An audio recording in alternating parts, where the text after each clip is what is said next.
After dominant and recessive terms कुछ और छोटी छोटी टर्म्स पर डिस्कशन करते हैं। जैसे अगली दो टर्म है ऑफस्प्रिंग एंड सिबलिंग्स। ऑफस्प्रिंग और सिबलिंग बड़े मिलते जुलते टर्म्स हैं। दोनों में फंडामेंटल डिफरेंस ध्यान रखना है। ऑफस्प्रिंग हम एक कॉमन वर्ड है जो हम पेरेंट्स से जो प्रोजेनी प्रोड्यूस होते हैं उनके लिए यूज़ करते हैं। तो आखिर इन दोनों में डिफरेंस क्या है? ऑफस्प्रिंग एक कॉमन वर्ड है। कोई भी प्रोजेनी जो अपने पेरेंट्स से यूजुअली सेक्सुअल रिप्रोडक्शन से प्रोड्यूस होती है उसको हम ऑफस्प्रिंग कहते हैं। Progenies of a parent produced by sexual reproduction is called offspring. तो ऑफस्प्रिंग तो कॉमन वर्ड है। मेन बात आती है सिबलिंग की कि now which offsprings are called siblings. Sibling जो है ऑफस्प्रिंग से थोड़ा सा डिफरेंट वर्ड है। सिबलिंग भी बेसिकली कहा तो ऑफस्प्रिंग के लिए जाएगा, बट एवरी ऑफस्प्रिंग में not be sibling.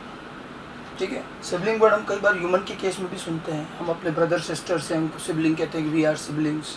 Actually difference क्या है? देखो, रिप्रोडक्शन से प्रोड्यूस हुई प्रोजेनी सारी ऑफस्प्रिंग, लेकिन केवल वही ऑफस्प्रिंग सिबलिंग कहलाती है जो अपने पेरेंट्स से अलग अलग टाइम पर प्रोड्यूस हुई। Offsprings of the parent produced at different time, जो अलग अलग टाइम पर प्रोड्यूस होती हैं उनको हम सिबलिंग कहते हैं।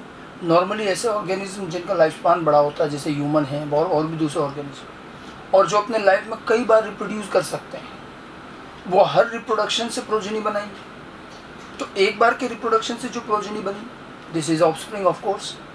फिर दूसरी बार नेक्स्ट टाइम फिर रिप्रोडक्शन से फिर एक और प्रोजेनी प्रोड्यूस हुआ। नाउ फर्स्ट रिप्रोडक्शन की जो प्रोजेनी है, सेकेंड रिप्रोडक्शन की जो प्रोजेनी है, ऑफस्प्रिंग तो सारी हैं, बट ये अलग अलग टाइम पे प्रोड्यूस हुई हैं।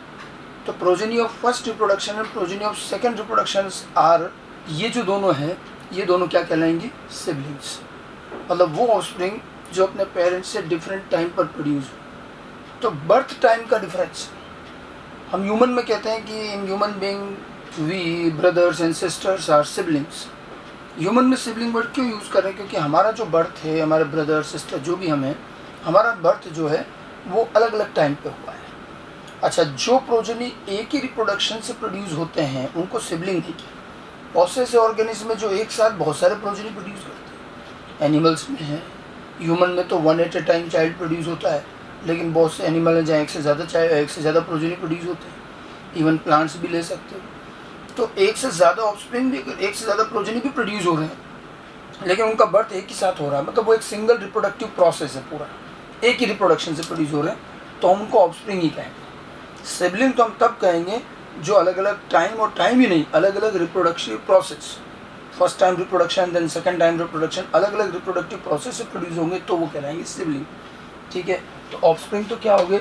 सिंपली अगर ऑफस्प्रिंग को हम डिफाइन करते हैं तो it is progenies of a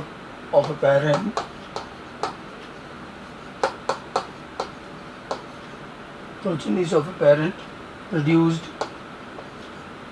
bye sexual reproduction. Usually reproduction भी हम यहाँ पर सेक्सुअल रिप्रोडक्शन ही कंसिडर करते हैं। एसेक्सुअल रिप्रोडक्शन में जनरेशन चेंज नहीं होती। So progenies of a parent produced by sexual reproduction are generally called offspring. This is the simple word. हर रिप्रोडक्शन से प्रोड्यूस हुआ प्रोजेनी ऑफस्प्रिंग है। अब सिबलिंग कौन से हुए? ठीक है, सिबलिंग जो होंगे progenies of a same parent, progenies of a parent produced at different time,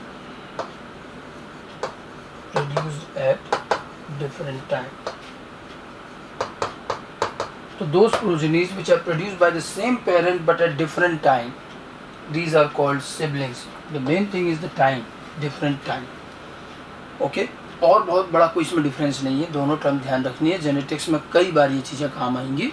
तो ऑफस्प्रिंग तो हम नॉर्मल प्रोजेनी को कहेंगे जो भी रिप्रोडक्शन से प्रोड्यूस हो रही है, और सिबलिंग हम उनको कहेंगे जो अलग अलग टाइम पे प्रोड्यूस होती है। और इसीलिए ह्यूमन में हम सिबलिंग वर्ड ज़्यादा यूज़ करते हैं ब्रदर सिस्टर्स के लिए। नाउ उसके बाद में नेक्स्ट सेकंड कुछ और टर्म्स पर आते हैं। अगली दो टर्म मैंने लिख रखी है जीनोम एंड जीन पूल। ये दो वर्ड भी हमारे बहुत बार फ्रिक्वेंटली काम आएंगे, तो दोनों का डिफरेंस हमें समझ में आना चाहिए। हम अक्सर ऑर्गेनिज्म के जीनोम की बात करते हैं, तो पहले ज़रा जीनोम देखें कि जीनोम क्या है। मैंने लास्ट लेक्चर्स के अंदर आपको chromosome, homologous chromosome, heterologous chromosome की बात कही और क्रोमोसोम के टाइप की भी बात की गई। एक ऑर्गेनिज्म में कितने टाइप के क्रोमोसोम होते हैं। हैप्लॉइड और डिप्लॉइड भी बताया गया। Haploid organism, those organism which have one chromosome of each type. ये सारी बातें हम पिछले टर्मिनोलॉजी में कर चुके हैं। नाउ जीनोम किसको कहेंगे? एक्चुअली जीनोम वर्ड जीन के रेफरेंस में आता है। एक स्पीशीज, एक ऑर्गेनिज्म के जीन का टोटल कलेक्शन जीनोम कहलाएगा। अब देखिए हमारे पास में कितने टाइप के क्रोमोसोम होते हैं, हम टाइप कहाँ से पता चलते हैं? मैंने आपको बताया भी था कि जो हमारा हैप्लॉइड नंबर होता है वो एक्चुअल टाइप बताता है। जैसे ह्यूमन बीइंग में 46 नहीं 23 टाइप के क्रोमोसोम। अच्छा, जो क्रोमोसोम के जो टाइप होते हैं उनमें हर क्रोमोसोम पर जीन अलग अलग है। जैसे हमारे 23 टाइप्स है ना, तो क्रोमोसोम 1 पर जिन जिन करेक्टर के जीन है, फिर वो 2 पर नहीं है, 2 पर अलग करेक्टर के जीन, फिर 3 पर अलग है। हमारे पास 30 to 40,000 जीन है। तो वो कब कहाँ आए? वो 23 क्रोमोसोम पर फैले हुए, 1 पे अलग है, 2 पे अलग है। तो इस तरह से टाइप इसीलिए कह रहे हैं कि हर क्रोमोसोम अलग अलग है और अलग अलग करेक्टर के जीन है। तो एक हैप्लॉइड नंबर ऑफ क्रोमोसोम हमारा एक्चुअल टाइप ऑफ क्रोमोसोम है। उन पर जितने जीन हैं वो हमारा एक फंडामेंटल जीन का कलेक्शन है और वो हर ऑर्गेनिज्म का वो मिनिमम कलेक्शन है जो उसके सारे करेक्टर बनाता है और उससे कम में उसका काम नहीं चलेगा। इसलिए हैप्लॉइड से नीचे कोई नंबर नहीं होता। ऑर्गेनिज्म को minimum n set haploid set तो चाहिए ही चाहिए। तो जीनोम वर्ड हम वहीं से लाते हैं, एक ऑर्गेनिज्म के सारे जीन का कलेक्शन। तो हम उसको कैसे डिफाइन करेंगे? सम total of all the genes present on haploid number of chromosome. हमारे हैप्लॉइड नंबर ऑफ क्रोमोसोम पर जितने जीन हैं उनको कलेक्टिवली हम एक जीनोम कहें। Like we are saying that 30 to 40,000 approximately genes are present in human genome. तो human के एक जीनोम में इतने जीन होते हैं और ये जीन कितने क्रोमोसोम पर हैं? 23 क्रोमोसोम पर। तो हैप्लॉइड हमारा फंडामेंटल सेट होता है और उस पर जितने जीन होते हैं वो एक जीनोम कहलाता है। अब अगर आपसे पूछा जाए how many genome in a haploid organism, in haploid cell, तो हमारा जवाब होगा 1 जीनोम। ऑर्गेनिज्म ज़्यादातर डिप्लॉइड होते हैं, तो how many genome in a diploid organism, in a diploid cell, तो डिप्लॉइड है तो कितने? 2 जीनोम हो जाएंगे। ठीक है। और हर जीनोम में उस ऑर्गेनिज्म के सारे करेक्टर के जीन कलेक्ट होंगे, एक एक होगा। मैंने आपको कहा था हैप्लॉइड है 1 अलील ऑफ ईच करेक्टर, मतलब हर करेक्टर का एक एक जीन मिलकर के एक हैप्लॉइड, एक जीनोम बन गया। ठीक है। तो जीनोम की डेफिनेशन तो क्या हो गई? देखो simply some total of all the genes present on haploid number of chromosome. Haploid number of chromosome. ठीक है। सम टोटल, इसमें अब कोई मान लीजिए n सेल है, means it have 1 genome. 2n cell diploid cell है, diploid cell will have 2 genome. ठीक है। तो इस तरह से haploid will have single genome, diploid will have 2 genome. So genome is the sum total of all the genes present on haploid number of chromosome. ना उसके बाद में आता है जीन पूल। अब देखिए इसी से रिलेटेड एक और टर्म है, कंपैरेटिवली ध्यान रखना है। जीन पूल वर्ड ज़्यादातर पॉपुलेशन रेफरेंस पर आएगा।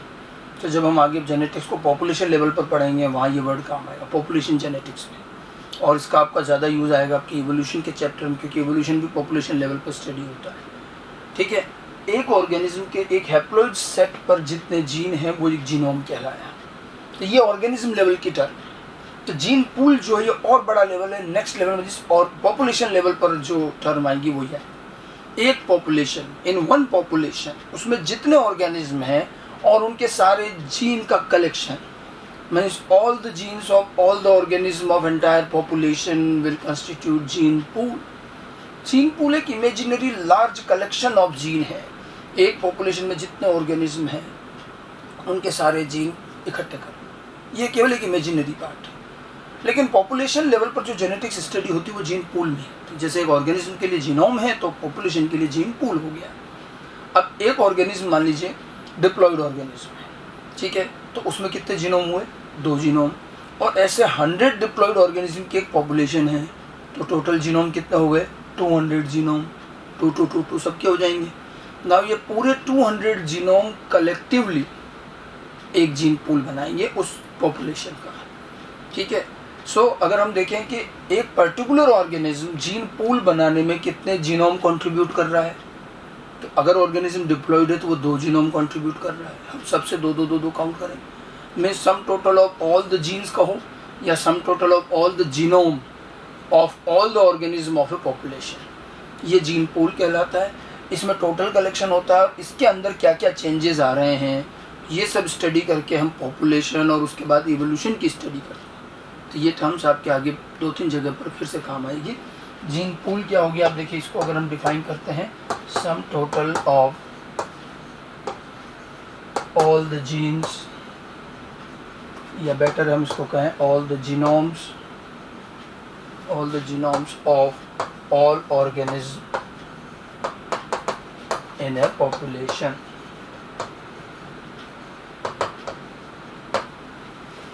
All the genes, all the genomes of all organism in a population, gene pool, ठीक है। तो हमने छोटी छोटी कुछ टर्म्स लिए हैं, ऑफस्प्रिंग, सिबलिंग, दोनों का डिफरेंस ध्यान रखना। इसी तरह से जीनोम, जीन पूल, इन दोनों का भी डिफरेंस, ये सब आगे यूज़ होने वाले। हम अभी टर्मिनोलॉजी वाला पार्ट पढ़ रहे हैं, तो इसमें आने वाली आगे की चीज़ों को हम एक बार ब्रीफ में डिफाइन कर लें और डिस्क्राइब कर लें, इनके डिफरेंस बताएं। आगे चलते हैं, कुछ और टर्म्स लेते हैं। नेक्स्ट अभी मैंने 2 टर्म लिखी हुई है, इनब्रीडिंग एंड आउटब्रीडिंग। ये जो दोनों टर्म है इनब्रीडिंग, आउटब्रीडिंग, ये भी आपके बड़ी काम आने वाली टर्म है। आपके 12th सिलेबस में 2 चैप्टर भी हैं, एक एनिमल ब्रीडिंग, एनिमल हस्बेंड्री, और एक प्लांट ब्रीडिंग। वहाँ भी ये वर्ड काम आएंगे। हम इसका जेनेटिकल बेस समझें क्या है। देखिए, जब पेरेंट्स के अंदर रिप्रोडक्शन कराया जाता है तो जेनेटिकली एक तरह का वो क्रॉस है, ठीक है।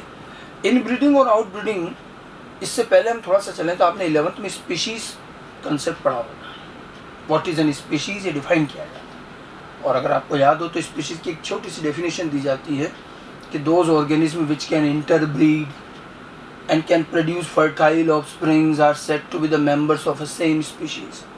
जो आपस में रिप्रोड्यूस कर सके और जो फर्टाइल ऑफस्प्रिंग प्रोड्यूस करे वो एक ही स्पीशीज़ के मेंबर है।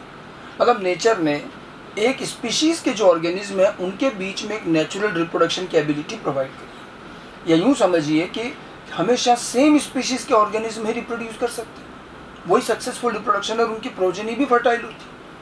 अब कभी कभी ह्यूमन क्या करता है, आर्टिफिशियली अलग अलग स्पीशीज़ में क्रॉस करा दी, ठीक है। तो ऐसे में ज़रूरी नहीं है कि वो ऑर्गेनिज्म प्रोड्यूस भी हो, ठीक है। आपने पढ़े होंगे कई बार इंटर स्पीशीज़ हाइब्रिडाइजेशन, ठीक है, टाइगोन, लाइगर, इस तरह के एनिमल्स में भी, प्लांट्स में भी। अब अगर स्पीशीज़ थोड़ी सी मिलती जुलती है तो फिर भी उनमें रिप्रोडक्शन कभी कभी हो जाता है और प्रोजेनी बन भी जाती है, लेकिन वो प्रोजेनी स्टेराइल बनता है, ठीक है। आपने म्यूल का एग्जांपल सुना होगा, ठीक है। कई बार तो ऑफस्प्रिंग प्रोड्यूस भी नहीं होता। अगर ऑर्गेनिज्म स्पीशीज़ अगर बहुत अलग अलग है तो हो सकता है उनमें रिप्रोडक्शन ही ना हो, ऑफस्प्रिंग भी ना बने। ऑफस्प्रिंग कभी बन भी जाए तो वो भी स्टेराइल बनेगा। मतलब सक्सेसफुल नेचुरल रिप्रोडक्शन तो सेम स्पीशीज़ के मेंबर्स के बीच में ही होगा। एंड एबिलिटी टू रिप्रोड्यूस, उसी को कहते हैं ब्रीडिंग, ठीक है। तो पहले तो ध्यान रखना, ब्रीडिंग होना ये एक स्पीशीज़ का करेक्टर है, ठीक है। एक स्पीशीज़ के ऑर्गेनिज्म में ही ब्रीडिंग होती है। अब एक ही स्पीशीज़ के मेंबर्स में होने वाली ब्रीडिंग भी 2 तरह की है, इनब्रीडिंग एंड आउटब्रीडिंग। अब इनमें क्या डिफरेंस है तो सारे सेम स्पीशीज़ के। आपको ये ध्यान रखना चाहिए कि जितने भी एक स्पीशीज़ के भी अगर मेंबर, जैसे हम होमो सेपियंस की बात करें तो पूरी अर्थ पर जितने ह्यूमन है सब एक ही स्पीशीज़ है। क्या सारे एक जैसे? नहीं, सेम स्पीशीज़ के मेंबर भी, क्योंकि अलग अलग जगह पर, अलग अलग लोकेशन, अलग अलग एनवायरनमेंट में रह रहे हैं, तो उनके जीन में, उनके जीनोम में डिफरेंस आ जाता है। अफ्रीकन जीनोम अलग है, एशियन जीनोम अलग है, तो हैं तो सेम स्पीशीज़ के। अब सेम स्पीशीज़ के ऑर्गेनिज्म में भी जीनोम में डिफरेंस हो सकता है। It depends on locations and conditions, ठीक है। तो ऐसा कभी भी हो कि जब हम सेम स्पीशीज़ के 2 ऑर्गेनिज्म में रिप्रोड्यूस कराएं, ब्रीडिंग कराएं, और अगर उन दोनों ऑर्गेनिज्म का जीनोम बड़ा सिमिलर सा है तो फिर वो हमारी ब्रीडिंग कहलाएगी इनब्रीडिंग। सिमिलर, रिजेंबल करते हुए जीनोम के ऑर्गेनिज्म में रिप्रोडक्शन। अब वो कौन से होंगे? जैसे हमारे अपने फैमिली मेम्बर, हमारे जो रिलेटिव्स हैं, कजिन्स हैं, जो हमारे एंसेस्टर्स हम चले आ रहे हैं, एक फैमिली का जो पूरा और इनके आसपास के जो रिलेटिव्स हैं, हमारा जीनोम काफ़ी रिजेंबल करता है, ठीक है। और किसी दूसरे अननोन पर्सन की बात करेंगे तो उससे हमारा जीनोम डिफरेंट होगा, और बहुत ही अलग कंट्री के किसी पर्सन से कंपेयर करेंगे तो और जीनोम में डिफरेंस होगा। तो ध्यान रखिएगा, जब भी दो ऑर्गेनिज्म में, दो ह्यूमन में किसी में भी रिप्रोडक्शन हो और उन दोनों का जीनोम बड़ा सिमिलर सा हो, क्लोजली रिलेटेड हो, तो फिर उनकी ब्रीडिंग क्या कहलाएगी? इनब्रीडिंग। अगर रिप्रोड्यूस करने वाले ऑर्गेनिज्म का जीनोम बहुत डिफरेंट है, बिल्कुल अलग अलग सा है, तो जितना ज़्यादा डिफरेंट जीनोम उतनी अच्छी और हाई लेवल की आउटब्रीडिंग हो जाती है। तो इनब्रीडिंग आउटब्रीडिंग का कोई क्लियर बाउंड्री नहीं है, किसी भी रिप्रोडक्शन में होंगे शायद दोनों ही चीज़ें। अब बहुत ज़्यादा सिमिलरिटी है जीनोम में, more similar genome, high level of inbreeding, more difference in genome, high level of outbreeding. Inbreeding ज़्यादा होगी तो आउटब्रीडिंग बहुत मिनिमम है, आउटब्रीडिंग ज़्यादा होगी तो इनब्रीडिंग मिनिमम है, ऐसे चलता है, ठीक है। यानी कि ब्रीडिंग दो टाइप की हो गई, इनब्रीडिंग, आउटब्रीडिंग। ये दोनों ही सेम स्पीशीज़ के ऑर्गेनिज्म होंगी। जिन एक ही स्पीशीज़ के वो ऑर्गेनिज्म जिनका जीनोम बड़ा सिमिलर, रिजेंबल करता हुआ होता है, जो क्लोजली रिलेटेड होते हैं, उनकी ब्रीडिंग इनब्रीडिंग होती है और इनकी ब्रीडिंग क्या हो जाएगी? आउटब्रीडिंग। बात समझ में आई, ठीक है। अब देखो इनके इम्पैक्ट क्या है। ब्रीडिंग चाहे इनब्रीडिंग हो या आउटब्रीडिंग हो, जो पेरेंटल ऑर्गेनिज्म जो रिप्रोड्यूस कर रहे हैं उनको कोई फर्क नहीं पड़ता, इट डजंट मैटर। ये सारा इफेक्ट हमें दिखेगा प्रोजेनी पर, ऑफस्प्रिंग्स पर। जब भी इनब्रीडिंग होती है तो उससे जो प्रोजेनी बनते हैं और आउटब्रीडिंग से जो प्रोजेनी बनता है उनमें डिफरेंस होता है। इनब्रीडिंग जब भी की जाएगी तो ध्यान रखना, जेनेटिकली जब इनब्रीडिंग होती है तो ऑफस्प्रिंग के अंदर होमोजाइगोसिटी बढ़ती है। हमारे जो जीन और उनके जो जीनोटाइप हैं वो ज़्यादातर होमोजाइगस होने लगते हैं। मैंने आपको होमोजाइगस हेटेरोजाइगस टर्म बताई थी, प्योर इम्प्योर भी कहा था। तो जैसे जैसे इनब्रीडिंग होगी, जितनी ज़्यादा सिमिलर जीनोम वाले पेरेंट होंगे तो उतना ही हाई लेवल की होमोजाइगोसिटी होगी और ऑफस्प्रिंग के अंदर मैक्सिमम करेक्टर होमोजाइगस कंडीशन में आएगी। सो इनब्रीडिंग इंक्रीजेस होमोजाइगोसिटी, जबकि आउटब्रीडिंग एक तरह का हाइब्रिडाइजेशन, अलग अलग डिफरेंट जीनोम, उनके जो प्रोजेनी होंगे उनमें होमोजाइगोसिटी नहीं, उनमें हेटेरोजाइगोसिटी आएगी। तो इनब्रीडिंग से होमोजाइगोसिटी बढ़ती है, तो आउटब्रीडिंग से हेटेरोजाइगोसिटी इंक्रीज होती है, ठीक है। अब ये कैसे होती है, इसके लिए हम आगे जब मेंडल के क्रॉस पढ़ेंगे, मोनो हाइब्रिड क्रॉस, मैं आपको वहाँ प्रूव करके दिखाऊंगा कि होमोजाइगोसिटी कैसे इंक्रीज होती है इनब्रीडिंग से, ठीक है। वहाँ हम क्रॉस में देखेंगे इस चीज़ को। तो इनब्रीडिंग से होमोजाइगोसिटी और आउटब्रीडिंग से हेटेरोजाइगोसिटी इंक्रीज होती है, ठीक है। अब आप देखिए इससे हुआ क्या, जेनेटिकल बेस पर ज़रा सोचें तो होमोजाइगोसिटी इंक्रीज होना जेनेटिकली अच्छा नहीं माना जाता, हमें अवॉइड करना चाहिए। क्यों भाई? आप याद कीजिए, होमोजाइगोसिटी इंक्रीज होने से क्या नुकसान होता है। मैंने आपको कहा था करेक्टर के दो फॉर्म मान लो, एक डोमिनेंट फॉर्म, एक रिसेसिव फॉर्म। ज़्यादातर डोमिनेंट फॉर्म तो अच्छे होते हैं, रिसेसिव फॉर्म हार्मफुल हैं, म्यूटेशन से बने। और रिसेसिव कब आता है ऑर्गेनिज्म में? रिसेसिव करेक्टर कब आएगा? जब होमोजाइगस कंडीशन होगी। हेटेरोजाइगस में तो डोमिनेंट करेक्टर आएगा। तो अगर आप होमोजाइगोसिटी बढ़ा रहे हो तो एक तरह से आपने ऑर्गेनिज्म में recessive character, harmful character, disease produce करने वाले ये एबनॉर्मल करेक्टर के आने के चांस बढ़ा दिए। दैट्स वाई होमोजाइगोसिटी इंक्रीज होना अच्छा नहीं माना जाएगा। समझ में आई बात, ठीक है। हेटेरोजाइगोसिटी, अब आउटब्रीडिंग करोगे तो हेटेरोजाइगोसिटी बढ़ेगी, ठीक है। हेटेरोजाइगोसिटी एक तरह का हाइब्रिड ऑर्गेनिज्म, उसमें भी एक एलील हो सकता है रिसेसिव और एक डोमिनेंट हो, यही होगा ना हेटेरोजाइगस। तो कोई दिक्कत नहीं, क्योंकि डोमिनेंट एलील है तो करेक्टर अच्छा है। हेटेरोजाइगोसिटी से हार्मफुल करेक्टर, रिसेसिव करेक्टर के आने के चांस कम हो जाते हैं, ठीक है। इसीलिए जेनेटिकली हमेशा ये कहा जाता है कि हेटेरोजाइगोसिटी होनी चाहिए, हमेशा आउटब्रीडिंग की जानी चाहिए ताकि प्रोजेनी के अंदर हार्मफुल करेक्टर नहीं आए। इनब्रीडिंग के रिजल्टेंट जो प्रोजेनी बनेंगे उनमें रिसेसिव करेक्टर ज़्यादा आएंगे, होमोजाइगोसिटी बढ़ रही है।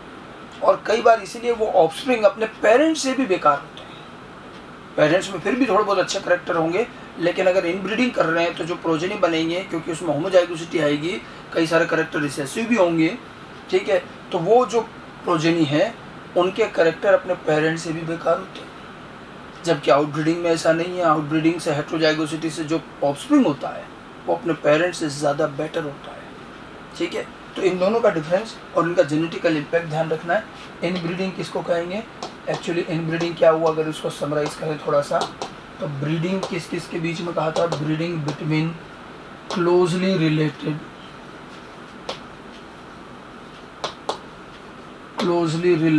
members of a species, closely related members of a species. इससे क्या होगा? It increases homozygosity.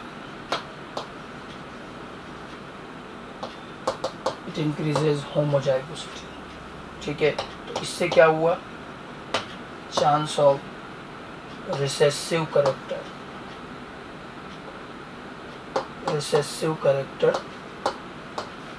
Increases. Recessive character के चांस इंक्रीज हो जाए। ठीक है, आउटब्रीडिंग किसको कहेंगे? आउटब्रीडिंग क्या हो जाएगा? Breeding between distantly related members.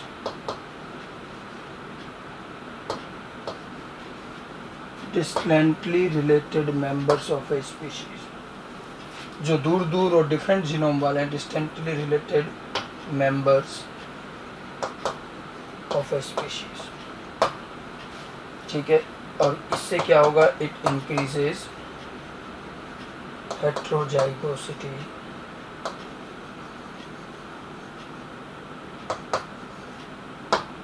ये हेट्रोजाइगोसिटी इंक्रीज कर। ठीक है, तो आउटब्रीडिंग, इनब्रीडिंग दोनों का बेसिक मीनिंग समझ में आना चाहिए। और ये दोनों चीजें नेक टू नेक चलती।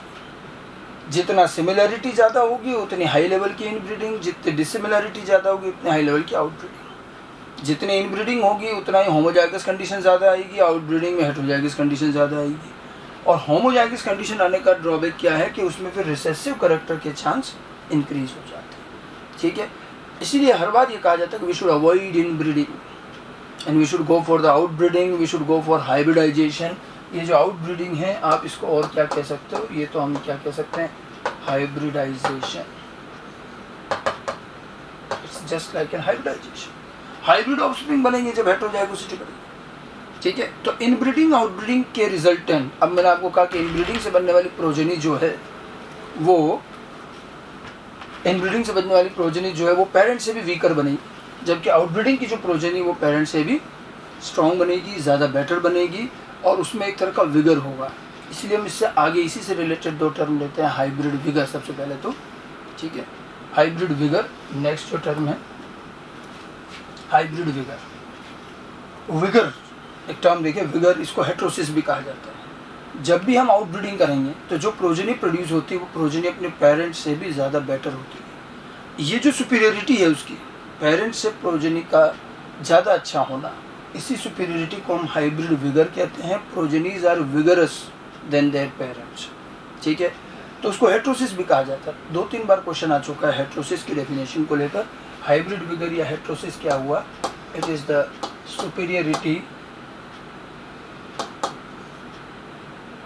superiority of offsprings over their parents.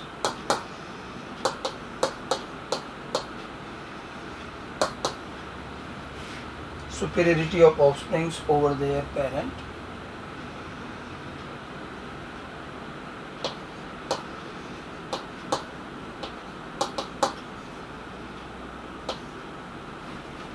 Superiority of offsprings. ठीक है, सुपीरियरिटी का मतलब ऑफस्प्रिंग अपने पेरेंट्स से ज़्यादा बेटर है। बेटर क्यों हुआ? क्योंकि आप जैसे आउटब्रीडिंग करेंगे तो हेट्रोजाइगोसिटी आएगी, तो रिसेसिव करेक्टर के चांस तो कम हो गए, तो करेक्टर डोमिनेंट ज़्यादा आएंगे, डोमिनेंट आएंगे तो ऑफस्प्रिंग अपने पेरेंट्स से ज़्यादा बेटर होगी। इसी बेटरनेस को, इसी सुपीरियरिटी को हम हाइब्रिड विगर कहते हैं। So progenies of which breeding shows hybrid vigour? तो हमारा आंसर क्या रहेगा? It is outbreeding. इनब्रीडिंग की प्रोजेनी में विगर नहीं होता, they are not vigorous, they even weaker than their parents. Outbreeding की जो प्रोजेनी होती है वो अपने पेरेंट्स से ज़्यादा सुपीरियर होती है और उसी सुपीरियरिटी को हम उनका हाइब्रिड विगर भी कहते हैं, इसको हेट्रोसिस भी कहा जाता है। ठीक है, तो ये आउटकम है बेसिकली कि आउटब्रीडिंग होने का फ़ायदा या आउटब्रीडिंग से प्रोजेनी के अंदर क्या चीज़ नज़र आएगी कि उनमें एक विगर दिखाई देगा, वो ज़्यादा बेटर होगा। ठीक है, अब देखिए इसी से रिलेटेड एक और टर्म है इनब्रीडिंग डिप्रेशन। डिप्रेशन का मतलब होता है डिक्रीज होना। अब जैसे देखिए आउटब्रीडिंग के जो ऑर्गेनिज्म होते हैं, प्रोजेनीज जो होती हैं, वो क्या शो करती हैं? वो शो करती हैं विगर, वो ज़्यादा बेटर अच्छी होती है, ठीक है। लेकिन अगर हम उसमें इनब्रीडिंग कर दें तो क्या होगा? ठीक है, अगर इसमें हम इनब्रीडिंग करेंगे, जैसे देखिए लगातार आउटब्रीडिंग हो रहा है, प्रोजेनी ज़्यादा बेटर बन रही है, सुपीरियर प्रोजेनी है, ठीक है। अब अगर हम उसमें इनब्रीडिंग कर देते हैं तो इनब्रीडिंग करने से क्या होगा? वापस उससे अगली जो प्रोजेनी बनेगी उसमें रिसेसिव कैरेक्टर आने लगेंगे और वो प्रोजेनी अपने पेरेंट्स से फिर वीक होने लगेगी, बेकार बनने लगेगी, तो उसका जो विगर है वो डिक्रीज हुआ। अच्छे भले एक विगर कंटेनिंग ऑर्गेनिज्म में अगर हम इनब्रीडिंग करते हैं तो इनब्रीडिंग कम होते, सॉरी विगर कम होता जाता है, and this decrease in vigour due to inbreeding, इसको कहेंगे इनब्रीडिंग डिप्रेशन, ठीक है। तो इनब्रीडिंग की वजह से विगर में जो डिक्रीजमेंट आता है उसको इनब्रीडिंग डिप्रेशन कहेंगे, ठीक है। तो आउटब्रीडिंग इनब्रीडिंग समझ में आना चाहिए पहले तो, और उनका आउटकम समझ में आना चाहिए कि इनब्रीडिंग से ऑफस्प्रिंग होमोजाइगस बनते हैं, पेरेंट्स से वीक बनेंगे। आउटब्रीडिंग का जो ऑफस्प्रिंग होता है वो पेरेंट्स से अच्छा बनता है, वो हेट्रोजाइगस होता है, और उसका वही अच्छा होना, उसकी सुपेरियरिटी को हम क्या कहते हैं? Vigour. They are vigorous offspring, heterosis और हाइब्रिड विगर कहा जाता है उसको, ठीक है। अब अगर मान लो किसी विगर कंटेनिंग ऑर्गेनिज्म में इंटेंशनली इनब्रीडिंग की जाए तो फिर उसका विगर डिक्रीज होने लगेगा। इनब्रीडिंग तो हमेशा होमोजाइगोसिटी बढ़ाएगा, तो अगले प्रोजेनी जो है ज़्यादा अच्छे नहीं बनेगी, तो विगर में डिक्रीज होना, और किसकी वजह से? इनब्रीडिंग की वजह से, तो उसको क्या बोलेंगे? Inbreeding depression. तो इनब्रीडिंग डिप्रेशन बेसिकली क्या है? It is the decrease in hybrid vigour, decrease in hybrid vigour due to inbreeding, decrease in hybrid vigour due to inbreeding is called inbreeding depression, ठीक है। इसको इनब्रीडिंग डिप्रेशन कहेंगे। तो ये तीनों चारों टर्म रिलेटेड है। जब आप प्लांट के रेफरेंस में इसको बात करोगे तो वहाँ भी आपको इनब्रीडिंग आउटब्रीडिंग बताएंगे। फिर हाइब्रिड विगर समझ में आना चाहिए। हाइब्रिड विगर या हेट्रोसिस के नाम से आईपीएमटी में 2 बार क्वेश्चन आ चुका है। What is heterosis? Superiority of offsprings over there parent, ठीक है। विगर किससे इंक्रीज होगा? तो विगर जो हमेशा आउटब्रीडिंग से ही चलेगा, इनब्रीडिंग में कभी विगर नहीं आएगा, बल्कि इनब्रीडिंग करेंगे तो विगर में कमी आने लगती है, विगर डिक्रीज होने लगता है, और विगर के डिक्रीज होने को क्या बोलते हैं? इनब्रीडिंग डिप्रेशन, ठीक है। अब आप जरा देखिए, इनको हम थोड़ा सा अप्लाई करके देखें, प्लांट पर, एनिमल्स पर, ह्यूमन पर, हर जगह आप इसको अप्लाई कर सकते हैं, क्योंकि ये सब जगह आपके काम है, ठीक है। जैसे प्लांट की बात करें तो प्लांट के अंदर 2 तरह के प्लांट होते हैं, self pollinated plant, cross pollinated plant, ठीक है। तो आप मुझे बता सकते हैं कि किस तरह से कौन से प्लांट इनब्रीडिंग शो कर रहे हैं, कौन से प्लांट आउटब्रीडिंग शो कर रहे हैं, ठीक है। अगर हम प्लांट में बात करें तो among plants there are 2 types of plant on the basis of reproduction. One is self pollinated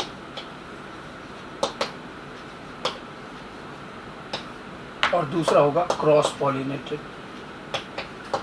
self pollinated plants and cross pollinated plant, इतना ये थोड़ा सा बेसिक आइडिया होना चाहिए। हम छोटी क्लासेस में भी पढ़ते हैं पोलन ग्रेन का जो ट्रांसफ़र है, अगर उसी फ्लावर का उसी के अंदर ही ट्रांसफ़र हो रहा पोलन ग्रेन का, तो सेल्फ पॉलिनेटेड है। दूसरे प्लांट पे जा रहा है तो क्रॉस पॉलिनेटेड। अब देखिए, आप जब प्लांट रिप्रोडक्शन का चैप्टर पढ़ेंगे तो वहाँ पर भी इसका जिक्र होगा, हाइब्रिड विगर और इनब्रीडिंग डिप्रेशन। हम प्लांट के रेफरेंस पे समझें।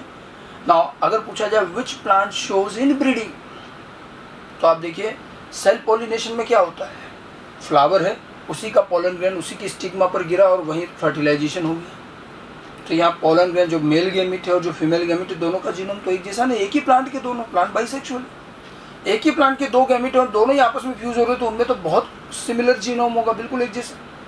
प्लांट में जो सेल्फ पॉलिनेशन या जो सेल्फिंग होती है वो एब्सोल्यूट इनब्रीडिंग है। इससे बेहतर इनब्रीडिंग तो और कहीं मिलती नहीं। एक ही ऑर्गेनिज्म के 2 गैमेट, दोनों बिल्कुल एक जैसे जीनोम, उनका फर्टिलाइजेशन होना, ठीक है। तो सेल्फ पॉलिनेटेड प्लांट जो होता है वो तो एब्सोल्यूट इनब्रीडिंग शो करता है, जबकि क्रॉस पॉलिनेटेड प्लांट में पोलन ग्रेन किसी दूसरे प्लांट पर गया है तो उसका जीनोम अलग होगा, इसका अलग है, तो वो क्या शो कर रहा है? वो क्या शो कर रहा है? आउटब्रीडिंग। तो सेल्फ पॉलिनेटेड प्लांट तो क्या शो करेंगे? दे shows inbreeding. Self pollinated plant shows inbreeding and cross pollinated plant shows outbreeding. अब आप देखो इस चीज़ का ओवरऑल पूरी नेचर पर अगर हम बात करें, मैं आपको शुरू से कह रहा हूँ कि इनब्रीडिंग जेनेटिकली अच्छा नहीं माना जाएगा क्योंकि प्रोजेनी ज़्यादा अच्छे नहीं बनते। तो नेचर में धीरे धीरे इनब्रीडिंग करने वाले ऑर्गेनिज्म कम होते जा रहे हैं। नेचर भी आउटब्रीडिंग को ही प्रमोट कर रही है। सिलेक्शन और इवोल्यूशन उसी तरह से हो रहा है। जैसे आप देखिए आज प्लांट में, हालांकि मिलते दोनों तरह के प्लांट हैं, लेकिन ज़्यादा कौन से हैं? Majority of plants are now cross pollinated plant, क्योंकि उनकी प्रोजेनी वो आउटब्रीडिंग करते हैं, उनकी प्रोजेनी विगरस होती है, ज़्यादा अच्छी होती है, सुपीरियर होती है। और सेल्फ पॉलिनेटेड प्लांट अब बहुत कम बचे हैं और वो जैसे हैं वैसे ही हैं, उनमें कोई बहुत ज़्यादा इम्प्रूवमेंट नहीं है, कुछ भी नहीं, वो ख़त्म होते जा रहे हैं। ठीक है, क्योंकि अगर प्रोजेनी बेकार या वीक बनती जाएगी तो ज़्यादा चलेगा। ठीक है, तो inbreeding, self pollinated plant shows inbreeding and cross pollinated plant shows outbreeding. Now one more question is there, which plant shows inbreeding depression? अब ये बड़ा अच्छा क्वेश्चन है।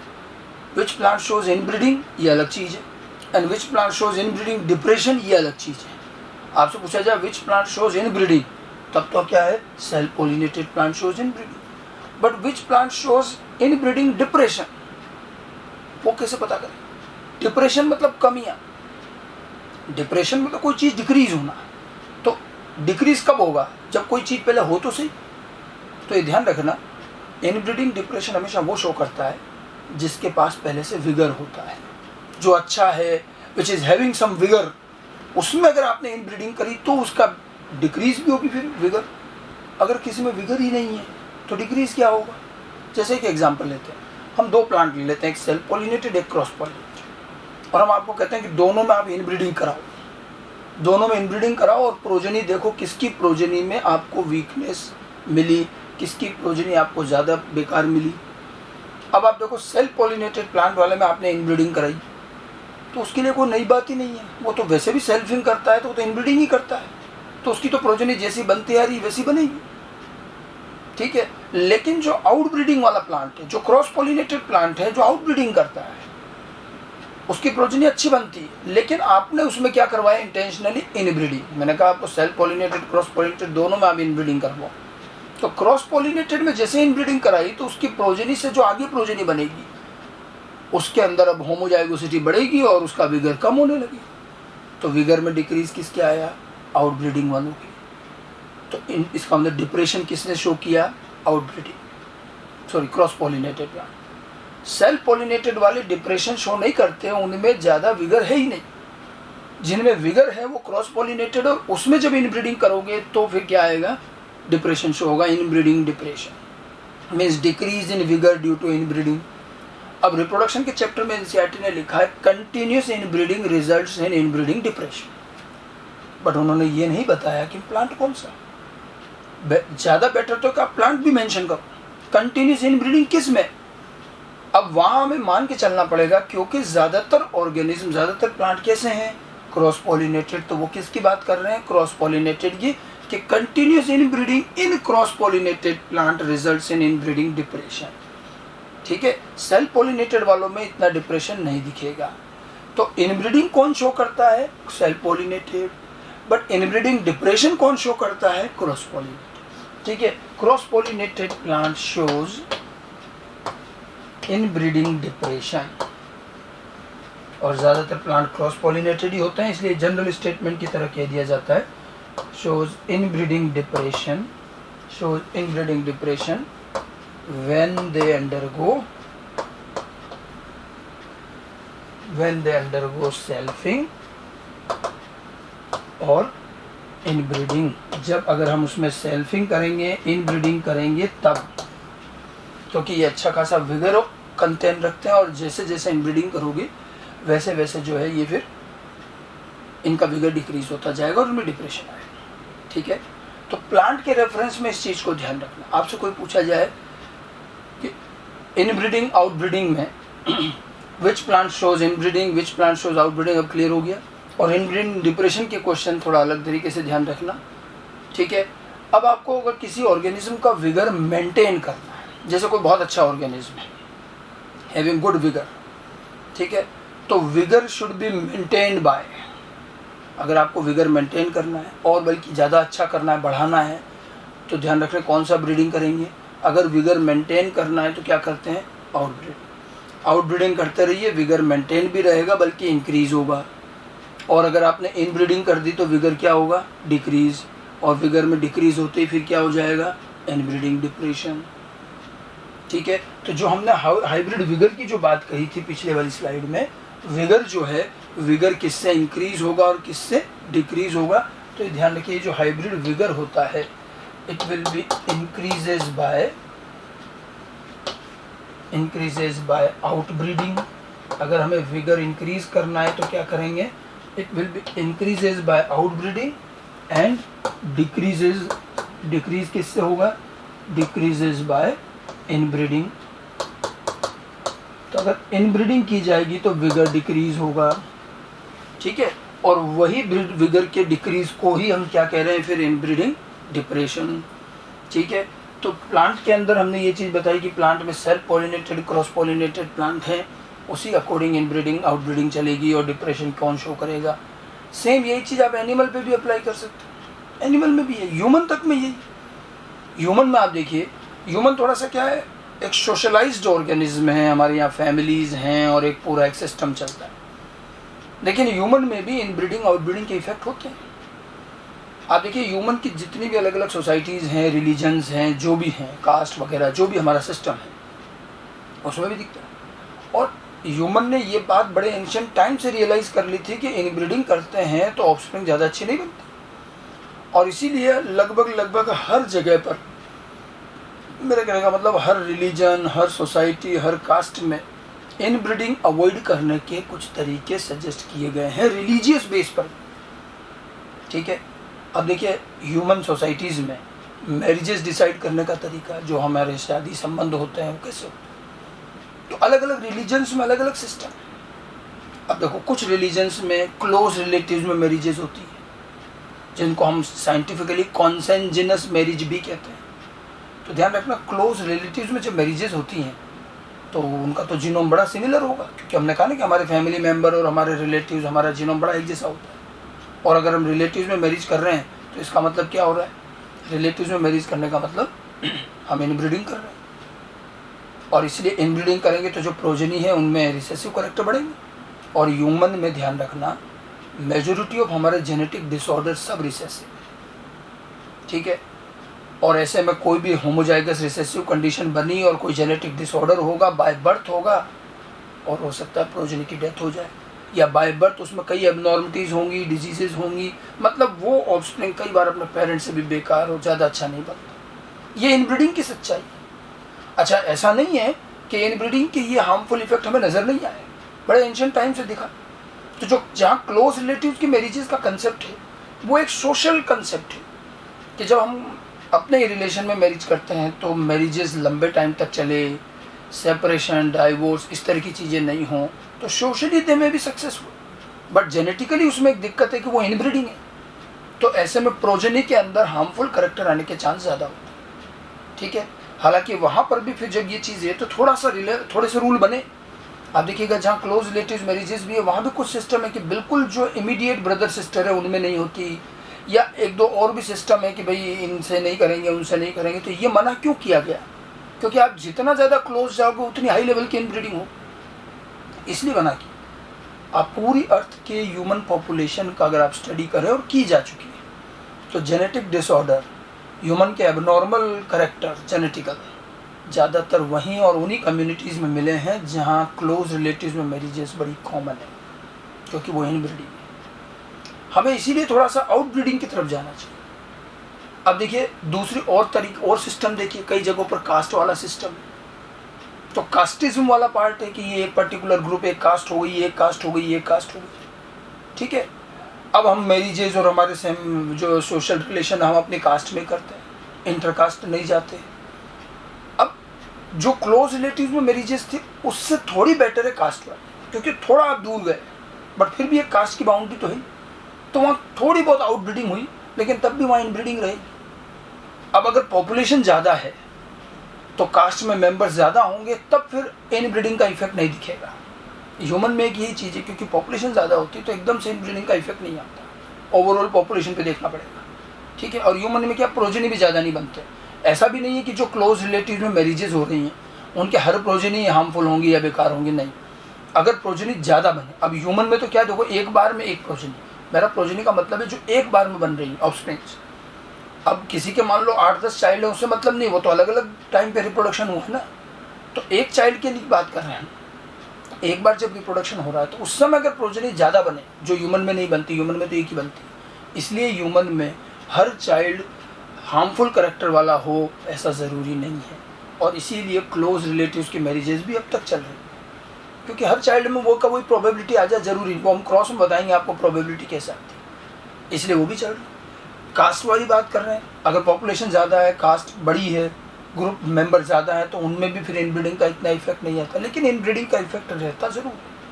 और ये बात कहीं ना कहीं ह्यूमन को हज़ारों सालों से रियलाइज़ हुई। इसलिए आप देखिए कास्ट के अंदर भी कुछ रूल होते हैं, अगर आपको ध्यान हो तो सब कास्ट होती, गोत्र कहते हैं। और जो हमारी गोत्र होती है, हम अपने गोत्र के अलावा दूसरी अपने ही कास्ट की दूसरी गोत्र में मैरिज करते हैं। ये हमारा पुराना एक सिस्टम बना हुआ है। ये पुराना सिस्टम क्यों बनाया गया? इनब्रीडिंग अवॉइड करने के। अगर आप एक ही गोत्र के हैं तो आपका जीनोम और ज़्यादा सिमिलर है, ठीक है। तो ऐसे केस में इनब्रीडिंग के चांस ज़्यादा होंगे। कम से कम आप गोत्र चेंज कर रहे हैं, कास्ट अपनी रख रहे हैं, गोत्र भी चेंज कर रहे हैं, तो कुछ हद तक तो दूर जा रहे हैं, तो वो एक तरह की क्या हो, आउटब्रीडिंग।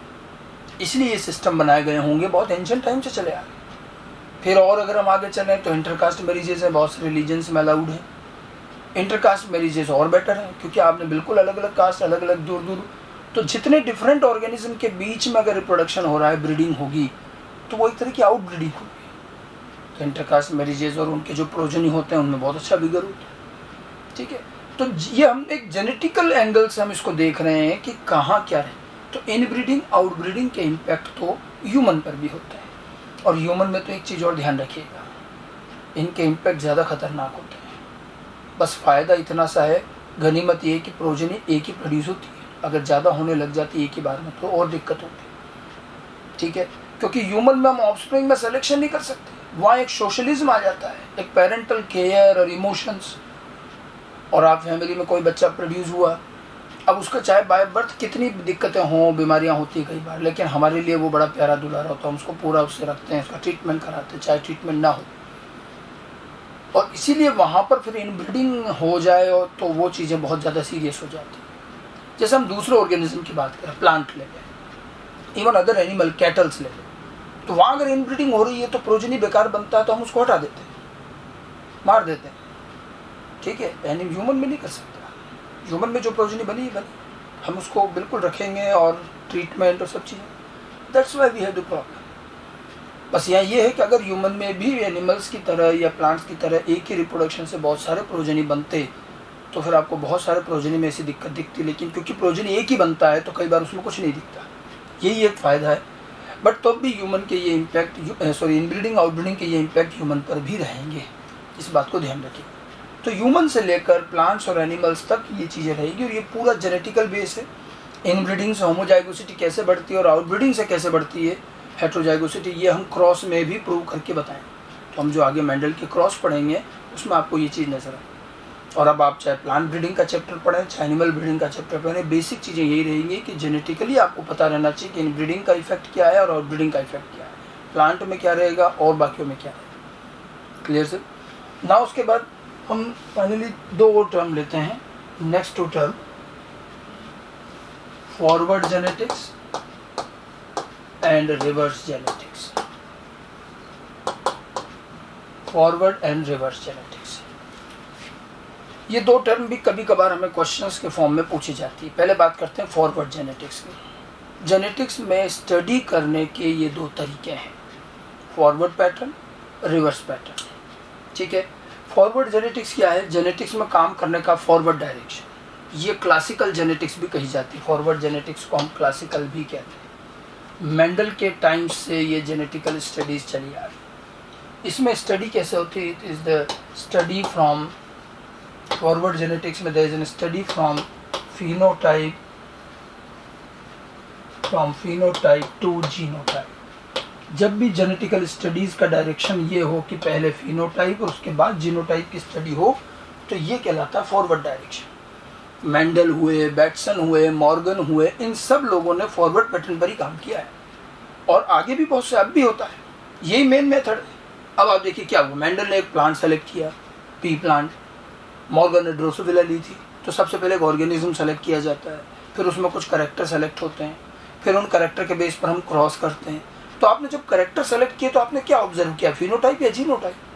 अभी सी बात है फिनोटाइप। तो हमने पहले तो क्या देखा, फिनोटाइप। हमने फिनोटाइप देखा, कोई टॉल है, कोई कलर्ड है, कोई क्या है, हमें उनका जीन थोड़ी मालूम है कैसा क्या है, जीनोटाइप नहीं मालूम।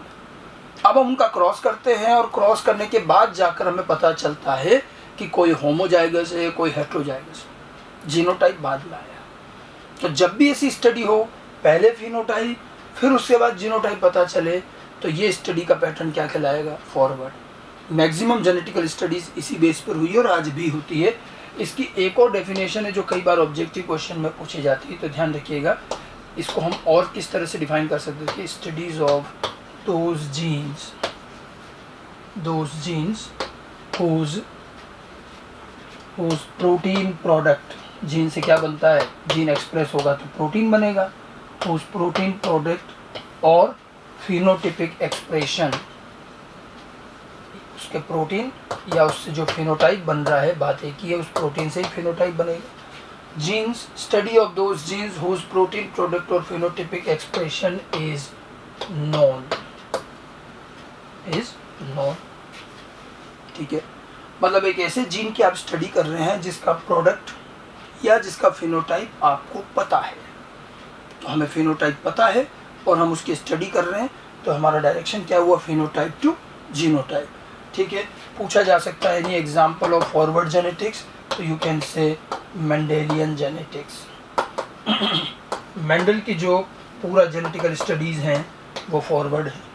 मॉर्गन्स जेनेटिक्स भी ले सकते हैं, मॉर्गन्स जेनेटिक्स भी यही है। मेंडल और मॉर्गन की जेनेटिक्स फॉरवर्ड पैटर्न की जेनेटिक्स होती है, ठीक है, फॉरवर्ड जेनेटिक्स की। तो ये तो एक फॉरवर्ड जेनेटिक्स हुआ। अब एक और चीज़ देखिए, इसी के साथ साथ में एक और टर्म आती है रिवर्स जेनेटिक्स। फॉरवर्ड और रिवर्स दोनों का कंपैरिजन ध्यान रखेंगे, forward genetics and reverse genetics.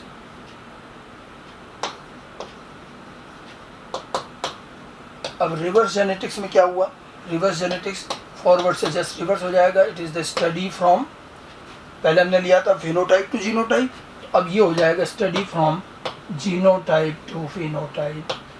अब ये रिवर्स पैटर्न है कि पहले हमें जीनोटाइप पता चलता है, पहले जीनोटाइप और उसके बाद फिनोटाइप की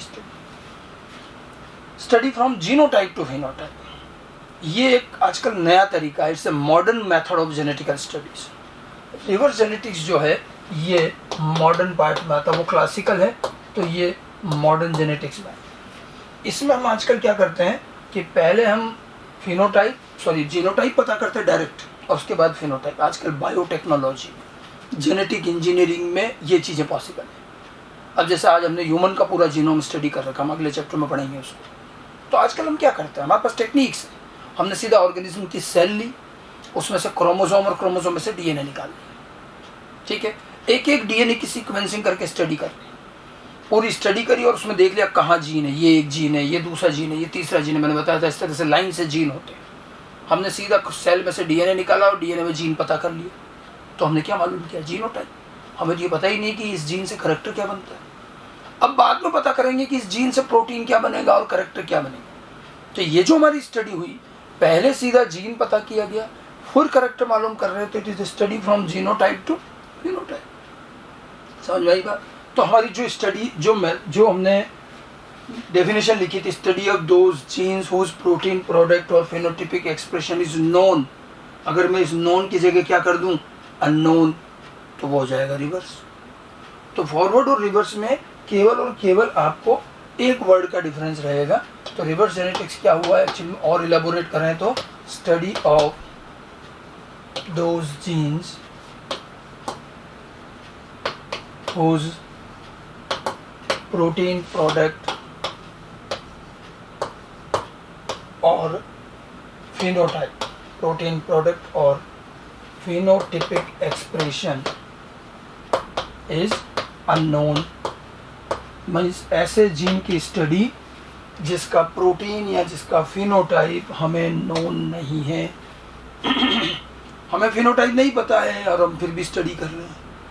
ठीक है, अगर रिवर्स जेनेटिक्स का एग्जाम्पल पूछा जाए तो जीनोम स्टडी बहुत अच्छा एग्जाम्पल है, ये आगे चैप्टर में भी आएगा। जीनोम स्टडीज बायोटेक्नोलॉजी के अंदर जो आर्टिफिशियली आजकल हम जीनोम स्टडी करते हैं, ये रिवर्स जेनेटिक्स का ही एग्जाम्पल। ठीक है, तो फॉरवर्ड और रिवर्स दोनों पैटर्न हैं स्टडी के। ये एक मॉडर्न मेथड डेवलप किया गया, उल्टा तरीका है, पहले जीनोटाइप फिर फिनोटाइप। तो इस तरह से देखिए हमने कुल मिलाकर के अलग अलग तरह की कुछ टर्मिनोलॉजी पढ़ी। अगर हम शुरू से देखें, टर्मिनोलॉजी और भी है जेनेटिक्स में। शुरू से अगर हम देखें, हमने कहा था कैरेक्टर और ट्रेट का कंपैरिजन लिया था, उसी के बेसिस पर फिर हमने जीन और अलील समझा।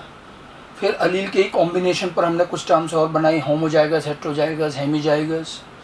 उनके एक्सप्रेशन के बेस पर फिनोटाइप, जीनोटाइप, फिनोकॉपी को समझा हमने। ठीक है, उसके बाद डोमिनेंट और रिसेसिव, कैरेक्टर के डिफरेंट फॉर्म में डोमिनेंट रिसेसिव का जो रिलेशन है वो हमने एक्सप्लेन किया बड़े अच्छे से।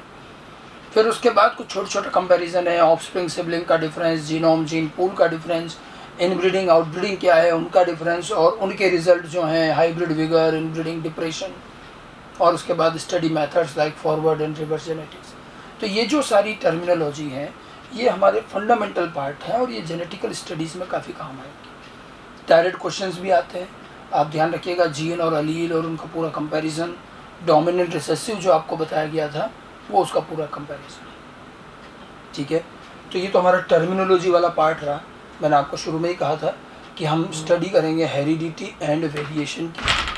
ठीक है, और वेरिएशन हमने पढ़ लिया, हेरिडिटी हमने शुरू करी और हेरिडिटी में हमने पहले टर्मिनोलॉजी का पार्ट लिया, अब उसके बाद हम स्टडी का part. So after the terminology segment, now we start with the study of heredity. जो टर्मिनोलॉजी हमने पिछले सेगमेंट में पढ़ी वो टर्मिनोलॉजी अब आपकी पूरे इस चैप्टर में काम आएंगी। अब हम हेरिडिटी का एक प्रॉपर स्टडी पार्ट शुरू करते हैं। हेरिडिटी के पूरे ड्यूरेशन, पूरी स्टडी को हम 3 बड़े हिस्सों में डिवाइड करते हैं। इनिशियल लेक्चर्स में हमने कहा भी था कि जेनेटिक्स की सही शुरुआत मेंडल से हुई। हालांकि जेनेटिक्स की कुछ बातें मेंडल से पहले भी थी, मेंडल के बाद भी आई हैं। तो मेंडल को ही हम सेंटर में रखते हुए पूरे जेनेटिकल, पूरे हेरिडिटी टाइम पीरियड को 3 हिस्सों में बांट लेते हैं स्टडी पॉइंट ऑफ व्यू से। The time period before Mendel which is called pre Mendelism, time period of Mendel itself, Mendelism, and the time period after Mendel, post Mendelism. तो हम अपनी हेरिडिटी की स्टडी को इन 3 हिस्सों में करेंगे। मेंडल के पहले किस प्रकार क्या था, क्या जेनेटिक्स थी, मेंडल ने क्या काम किया, और मेंडल के बाद क्या रहा। ठीक है, अब आप देखिए इन तीनों में सबसे बड़ा ड्यूरेशन कौन सा रहा होगा। सिंपल सी बात है, ये कोई इक्वल ड्यूरेशन नहीं है। सबसे बड़ा ड्यूरेशन है प्री मेंडलिज्म। मतलब जब से भी बायोलॉजी की हम स्टडी शुरू मानते हैं, hundreds and thousands of years ago, हम तब से ही लेते हैं। तब से लेकर के 19th सेंचुरीज के मिड तक, 1850 यहाँ तक का पूरा टाइम, हंड्रेड्स ऑफ ईयर्स का ये टाइम प्री मेंडलिज्म में चला जाता है। सबसे छोटा ड्यूरेशन मेंडलिज्म है, 10-15 ईयर्स का वो टाइम है जब मेंडल ने अपने एक्सपेरिमेंट किए। फिर कुछ साल मेंडल का वर्क हिडन रहा। फिर जब मेंडल का वर्क रीडिस्कवर हुआ 1900, तब से लेकर के आज तक का यूँ समझिए 120 ईयर का ये टाइम, ये क्या कहलाता है, पोस्ट मेंडलिज्म। सबसे बड़ा ड्यूरेशन प्री मेंडलिज्म है, फिर Mendelism and then post Mendelism. Post Mendelism जो है ये 1900 ऑनवर्ड्स आएगा, जिसको आप मॉडर्न जेनेटिक्स में भी इंक्लूड कर सकते हैं। ठीक है, अब देखिए प्री मेंडलिज्म बहुत बड़ा ड्यूरेशन है। थोड़ा बहुत हम सबसे पहले इसी के बारे में डिस्कस करें। ये बहुत बड़ा ड्यूरेशन है, लेकिन स्टडी पॉइंट ऑफ व्यू से, डिस्कवरीज पॉइंट ऑफ व्यू से इसमें बहुत ज़्यादा कुछ नहीं हुआ। तो हम इसको बहुत ब्रीफ में लेंगे कुछ, क्योंकि उस समय इतनी चीज़ें कुछ पता ही नहीं चली, और जो पता थी या जो मानी भी गई वो सब जो है मोर और लेस आज रिजेक्ट हो चुकी है। बहुत ज़्यादा साइंटिफिक बेस पर बातें नहीं हुई। हमारा काम ये सही शुरू होता है मेंडल से। ठीक है, तो प्री मेंडलिज्म जो है, प्री मेंडलिज्म मेंडल के पहले का ही ड्यूरेशन। अब ये इतना बड़ा ड्यूरेशन है कि अलग अलग समय में अलग अलग प्रकार के व्यू चले। बहुत शुरू में चले एंशिएंट टाइम से, तो ऑफस्प्रिंग कैसे प्रोड्यूस होते हैं, लाइक बिगेट्स लाइक की बातें शुरू से। और इंसानों ने, ह्यूमन ने कोशिश ज़रूर करी ये जानने की कि कैसे प्रोजेनी बनते हैं और वो पेरेंट्स के जैसे ही कैसे बनते हैं। ठीक है, अब जो उस समय बातें कही गई वो रिलीजियस बेस पर और हाइपोथेटिकल बेस पर थी, तो वो धीरे धीरे रिजेक्ट हो। ठीक है, उसमें बहुत एंशिएंट टाइम, आज से अगर हम 2,500-3,000 हज़ार साल पहले की बात है, तो पाइथागोरस और एम्पिडोकस जैसे जो फिलोसोफर थे उन्होंने कुछ व्यू दिए थे। पाइथागोरस ने कहा था मोस्ट वेपर थ्योरी, कि हमारी बॉडी से कुछ वेपर अराइज होता है, उस वेपर में हमारी सारी इंफॉर्मेशन होती है, फिर during reproduction vapour of male and female parents will mix and they produce an offspring. इस तरह की बातें थी, आज हम सुनते हैं बड़ी अजीब लगती। फिर उसके बाद एरिस्टोटल आए, जहाँ से हम मानते हैं कि सिस्टमेटिक बायोलॉजी शुरू हुई। एरिस्टोटल ने भी एक रिप्रोडक्टिव ब्लड का कंसेप्ट दिया था, वो भी खैर नहीं चला। एरिस्टोटल के भी कई सौ साल बाद आए ल्यूवेनहुक आए। ल्यूवेनहुक आप सेल में भी सुनते हैं, पहली बार लिविंग सेल देखी, उस समय प्री फॉर्मेशन का एक कंसेप्ट आया। और भी चले तो 17, 18, 19 सेंचुरीज तक आते आते इवन चार्ल्स डार्विन और बीच में और भी कई साइंटिस्ट, जितने भी पुराने बड़े बड़े साइंटिस्ट हैं, कहीं ना कहीं सबका ही नाम आता है। कुछ न कुछ हेरिडिटी को समझाने की कोशिश भी की गई। डार्विन ने पेनजेनेसिस का एक कंसेप्ट दिया था। डार्विन अपने इवोल्यूशन के कंसेप्ट में बड़े सक्सेसफुल रहे, लेकिन हेरिडिटी के मामले में उनका कंसेप्ट रिजेक्ट हो गया।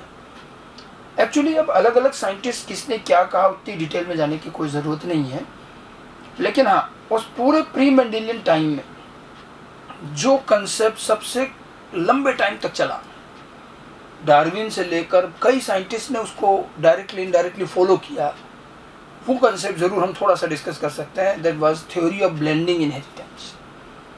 ब्लेंडिंग का मतलब होता है मिक्सिंग। मतलब इस प्री मेंडेलियन टाइम में हेरिडिटी को समझने के लिए थ्योरी ऑफ ब्लेंडिंग इनहेरिटेंस ज़रूर दिया गया था, और ये काफ़ी टाइम तक चलता रहा, थ्योरी ऑफ ब्लेंडिंग इनहेरिटेंस। हालांकि एक चीज़ ध्यान रखिएगा, आज तक भी हमें यह नहीं मालूम चला कि आखिर ये दिया किसने। कई लोग कहते हैं ये एक रिलीजियस कंसेप्ट था, वट एवर। ब्लेंडिंग मीन्स होता है मिक्सिंग। ब्लेंडिंग का मतलब है मिक्सिंग, और इस कंसेप्ट का कहना मतलब सीधा सा ये था कि character of male and female parent, ठीक है, दोनों पेरेंट के करेक्टर ऑफस्प्रिंग में मिक्स हो जाते हैं। करेक्टर्स गेट मिक्स्ड इन ऑफस्प्रिंग्स। ऑफस्प्रिंग में करेक्टर मिक्स हो जाते हैं, और इसीलिए ऑफस्प्रिंग जो है इंटरमीडिएट दिखाई देगा। ये इस थ्योरी का मेन थीम था कि दोनों पेरेंट के करेक्टर ऑफस्प्रिंग में मिक्स हो जाते हैं और ऑफस्प्रिंग इंटरमीडिएट दिखाई देता है। ठीक है, अब ये चीज़ थोड़े बहुत एग्जाम्पल्स में नजर आती थी। देखा जाता था कि एक टॉल हाइटेड पर्सन और एक शॉर्ट हाइटेड वुमन है, तो उनका जो प्रोजनी होता वो बीच की हाइट का होता था। एक डार्क स्किन कलर वाला पर्सन और एक लाइट स्किन कलर वाली ह्यूमन का स्किन कलर जो बीच का था। जैसे एक अफ्रीकन और यूरोपियन पेरेंट्स की जो प्रोजनी होती थी, उनका स्किन कलर बीच का आता था, जिनको मुलेटो कहते। ये तो बात ह्यूमन की हुई। कई बार इसी तरह से रेड फ्लावर प्लांट और वाइट फ्लावर प्लांट का क्रॉस करने पर प्रोजनी में पिंक फ्लावर आते थे। तो थोड़े बहुत करेक्टर अलग अलग ऑर्गेनिज्म में हमें ऐसे दिखते थे जहाँ हमें लगता था कि दोनों पेरेंट्स से बीच का फॉर्म आ गया, तो देखने में ऐसा लग रहा है जैसे करेक्टर मिक्स हो गया। लेकिन ये जनरलाइज्ड थ्योरी बना देना ये सही नहीं था, क्योंकि बहुत सारे ऐसे करेक्टर भी थे जिनमें कोई मिक्सिंग नहीं थी। तो ब्लेंडिंग इनहेरिटेंस पूरी तरह से कभी एक्सेप्ट नहीं हुआ, इसमें ऑब्जेक्शंस भी रहे। ठीक है, और कुछ करेक्टर्स में ये होता हुआ नजर भी आता था। ठीक है, और बड़े बड़े साइंटिस्ट जो थे उन्होंने डायरेक्टली इनडायरेक्टली इस व्यू को एक्सेप्ट भी किया कि हाँ मिक्सिंग होती है। बट धीरे धीरे 18-19 सेंचुरीज तक आते आते ये क्लियर होने लगा कि ये ब्लेंडिंग नहीं होती। हालांकि इसके ऑब्जेक्शन तो स्टार्ट से थे। जब ये मिक्सिंग की बात कही गई तो एक ऑब्जेक्शन तो बहुत पहले से था कि if there is an mixing of character then why not the character of sex get mixed. Means a male parent and a female parent produces an offspring which is either male or female. It should be mixed and it should be intersex. तो वहाँ तो कोई mixing नहीं हुई। और भी बहुत सारे केस थे। और जब 17-18 सेंचुरीज में जब हाइब्रिडाइजेशन एक्सपेरिमेंट काफ़ी हुए तो उस वक्त चीज़ें क्लियर हुई कि ऐसा मिक्सिंग नहीं होता। हाइब्रिडाइजेशन तो बड़ा एंशिएंट टाइम से चला रहा है, एग्रीकल्चर में होता ही था, प्लांट को क्रॉस करके नई वेराइटी बनाना। जब उस वक्त के जो ब्रीडर्स थे उन्होंने ब्लेंडिंग की बात सुनी तो उन्होंने तो बिल्कुल ही रिजेक्ट कर दिया। कि ऐसी कोई मिक्सिंग होती ही नहीं है। अगर मिक्सिंग होने लगी तो हम प्लांट की नई वैरायटी नहीं बना सकते क्रॉप्स, ठीक है। और उन्होंने हाइब्रिडाइजेशन में तो बहुत सारे एग्जाम्पल बता दिए जहाँ कोई मिक्सिंग नहीं होती। और मेंडल के आने से पहले ही ब्लेंडिंग इनहेरिटेंस 18-19 सेंचुरीज तक आते आते मेनली हाइब्रिडाइजेशन वर्क की वजह से रिजेक्ट भी हो गया। तो कुल मिलाकर के इस प्री मेंडेलियन टाइम में कोई ऐसा बड़ा काम या कोई ऐसी बड़ा कंसेप्ट नहीं था जो हेरिडिटी को समझाते। जो बातें थी लाइक ब्लेंडिंग और समथिंग अदर्स, वो भी धीरे धीरे रिजेक्ट हो गई और कोई नई चीज़ नहीं दी जा सकी। तो ध्यान रखिएगा, ब्लेंडिंग इनहेरिटेंस जो है, ठीक है, it was rejected by, blending inheritance was rejected by hybridisation experiment. Hybridisation experiment, तो उस समय के जो हाइब्रिडाइजेशन एक्सपेरिमेंट हुए उनसे ये रिजेक्ट हुआ। तो blending inheritance was rejected by hybridisation experiment. और उस वक्त के जो ब्रीडर्स थे, जैसे कुछ साइंटिस्ट का नाम आप भले ध्यान रख सकते हो, Joseph Koelreuter, John Goss, de Graaf, Knight, ये कुछ उस समय के फेमस ब्रीडर हुआ करते थे। ऐसा कोई बहुत याद रखने की जरूरत नहीं है। कॉलर्यूटर का नाम हमारा काफ़ी आता है। कॉलर्यूटर जो है, इन्होंने टोबैको प्लांट पर काम किया था। मेंडल से पहले जिस तरीके से मेंडल ने काम किया, ऐसे क्रॉसेज इन्होंने भी किए। इनका हमारा जिक्र एक आध जगह और भी आएगा। टोबैको पर काम किया था और इन तीनों ने तो उसी टी प्लांट पर काम किया था जिस पर बाद में मेंडल भी काम करते हैं। They worked on T plant. Although इन लोगों के एक्सपेरिमेंट में, क्योंकि ये भी क्रॉस कर रहे थे, हाइब्रिडाइजेशन कर रहे थे, और मेंडल ने भी आगे जाकर हाइब्रिडाइजेशन का ही काम किया है। हालांकि मेंडल के काम का तरीका बहुत अलग था और इन लोगों का तरीका अलग था। इन्होंने अपने एक्सपेरिमेंट में, अपने हाइब्रिडाइजेशन एक्सपेरिमेंट के अंदर ये तो प्रूव कर दिया कि ब्लेंडिंग नहीं होती, ठीक है, लेकिन इनके रिजल्ट इतने भी प्रॉपर नहीं थे कि ये कोई नया इनहेरिटेंस पैटर्न समझा पाते। तो ये कोई नया पैटर्न भी नहीं दे पाए। हाँ, ब्लेंडिंग जो चला रहा था वो करीब करीब रिजेक्ट हो गया, लेकिन नया कुछ और दिया नहीं जा सका कि फिर इनहेरिटेंस होता कैसे। कुल मिलाकर के 19 सेंचुरीज के मिड तक आते आते भी हमारे पास इनहेरिटेंस को समझने को लेकर कोई सीधा क्लियर कंसेप्ट नहीं था। मीनवाइल इसी बीच में 1850s के बाद में मेंडल के एक्सपेरिमेंट शुरू होते हैं। अब मेंडल ने किस तरह से पूरा अपना एक्सपेरिमेंट किया, मेंडल के एक्सपेरिमेंट्स में क्या कंक्लूजन, क्या रिजल्ट आए और उससे फिर कैसे इनहेरिटेंस की सही चीज़ें पता चली, ये सब हम आगे मेंडलिज्म और उसके आगे पढ़ते हैं। तो प्री मेंडलिज्म में हमें बहुत ज़्यादा इलेबोरेट नहीं करना है। ये मेंडल के पहले का एंशिएंट टाइम है और उस समय ऐसी कोई इनहेरिटेंस को लेकर सीधे सीधे कंसेप्ट थे नहीं। एक ब्लेंडिंग इनहेरिटेंस ज़रूर होता था, वो भी मेंडल से पहले ही रिजेक्ट हुआ। तो हम इसके बाद अब सीधे आएंगे मेंडलिज्म पर और मेंडलिज्म शुरू करेंगे।